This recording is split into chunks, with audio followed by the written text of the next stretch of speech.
and we almost into some action with the first Jaguar scrimmage game tomorrow at the field.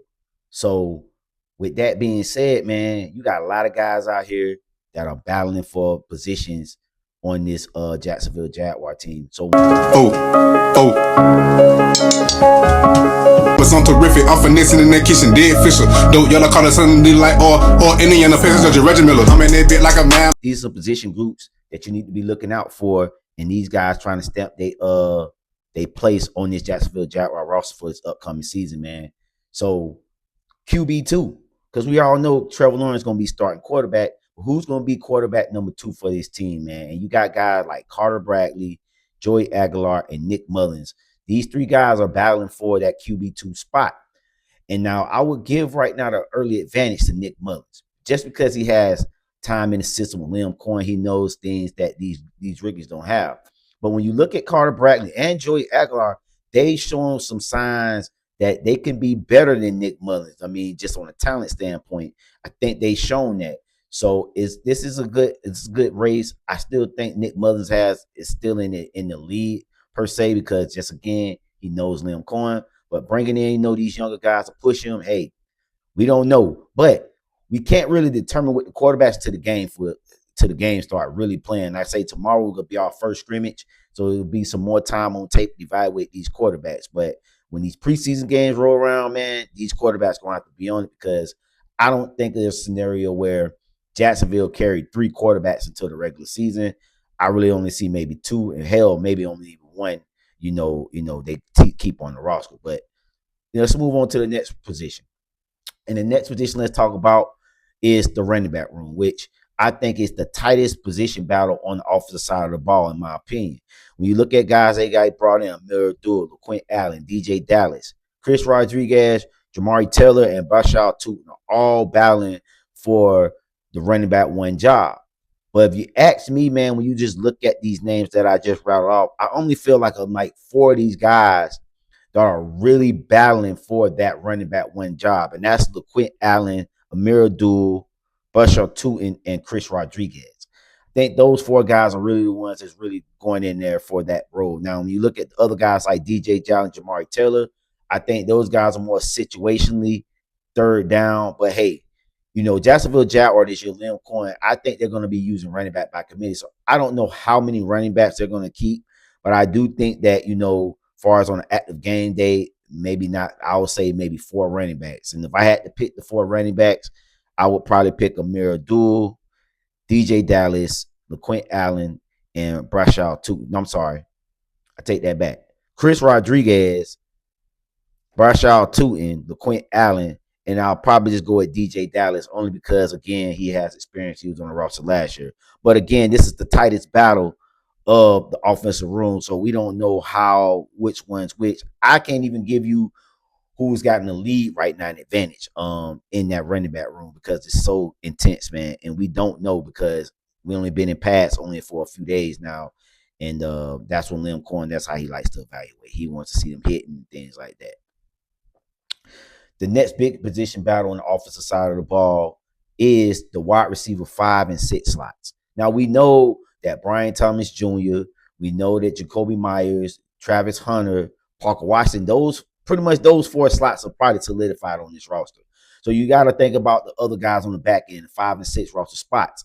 And I think when you got guys like Trey Bar, Pena, Austin Trammell, CJ Williams, Michael Worthen, Tim Jones, Joshua Cameron, Brayley Boyd, and Chandler Bratboy, those guys are fighting for those two slots, man. You get what I'm saying? And again, this is another position where if these guys don't make it, these guys definitely contribute in special teams. But I don't see the Jacksonville Jaguars having that many guys on the roster outside of the 4 guys I already mentioned early on. And these guys I mentioned, not all these guys are going to make it. So, from looking at the right now early on in training camp, I think you got guys like Austin Trammell, CJ Williams, Tim Jones, and Josh Cameron are probably the most likely guys to make it. With these other guys, maybe say again special teams, or a guy maybe like Michael Worthen, who possibly may friends make this roster as well. But again, man, I don't see the Jacksonville Jaguars carrying no more than say 8 wide receivers right now. You know what I'm saying? To include the practice squad. So some people gonna have to get cut, but just my opinion, man. So we moving along, man, and we just talking about guys in these battles, man. So like I said, if you're gonna be going to the game tomorrow, uh, just check out some of these guys that I'm naming, man, just to see how they out there because they, like I say, these guys are gonna be competing, man. They're trying to stay on the roster spot, man.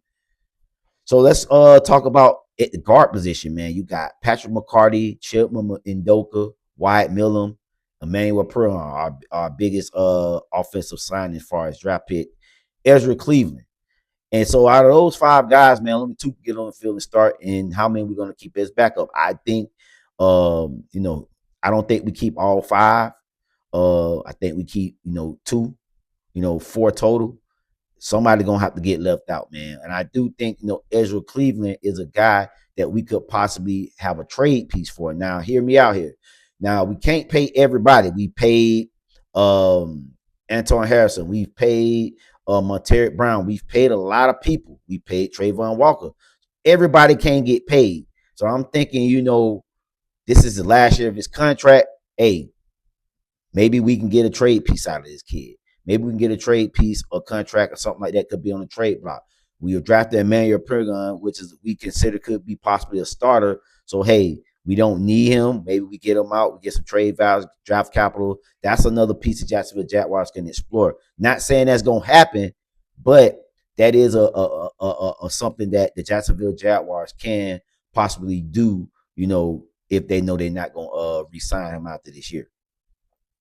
So those are the key position battles on the offensive side of the ball. I know there could be a question about the tight end that how they're going to do that, but my thing is they're going to be doing a lot of 12, 13 personnel. So I think the rookies tight end and Brenton Strange and all the guys they drafted, there's not really a real battle there at the tight end, in my opinion. So let's move over to the defensive side of the ball and let's talk about the defensive tackle room. Now, you got Eric Armstead, Quentin Bohea, T.J. Bowers, Devon Hamilton, Jalen Hunt, Ruko Rojo, Albert Regis, and Kevin Rose. Now, I don't think, again, the Jaguars are going to carry that many defensive tackles. You got a guy like Eric Armstead. Again, he's in the last year of his deal. It could be a possible thing that they could do with, trading him as well. Now, I don't know if they may keep him, if, Eric Armstead was one of our key leaders in sacks last year. So he might be a piece that they want to keep around. But, guys like Devon Hamilton, I think Jalen Hunt, Ruka Roy, and Albert Regis, I think those are the guys that's most likely going to be on this roster and is going to make an impact on this team. Now, Kevin Rose, Quentin Bohannon, and TJ Bowers, man, I think they're going to be on the outside looking in because of just the competition, pure competition in this defensive tackle room. One thing I got to say about the Jacksonville Jaguars in its entirety, when you look at this roster, is they have a lot of depth. And the depth on this defensive tackle room, man, I just don't see a way that those 3 guys crack it, man. So those are my projections for the defensive tackle room, man. Now, these next 3 positions, man, I'm going to kind of link them all in together because they got a lot of positional that they having in these positions, but I don't think the Jaguars carry that many people. The linebacker room, corner, and safety all got at least 8 players right now currently fighting for starting slots and backup spots. And I don't think between the linebacker, corner, and safety that they keep 8 on each of these position groups. When you look at the linebacker depth, which I think that's probably one of the harder positions right now on the defensive side, like the running back room, it's a linebacker. Who's going to start on that side of Alua Khan? Because we know Alua Khan, he's going to be starting.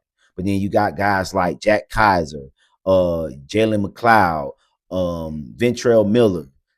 All these guys are fighting for that starting job. And then you got the rookies that they brought in as well this year that's fighting too for a backup spot. So, I mean, I don't know how they're going to do that with Campanelli, how many he keeps. Do we keep 4 linebackers? Do we keep 8 line? Do we keep all 8? How they do that, I don't know, man. And the same with the cornerback room is as well. When you got guys like Christian Braswell, Jaron Jones, Monteric Brown, Travis Hunter, he's taking 2 spots. You got to remember he's 2-8. And then you got these guys that are rookies as well. They brought in that's doing their thing, man. On the cornerback side, like who they're gonna keep, man. You can't keep all of them, man.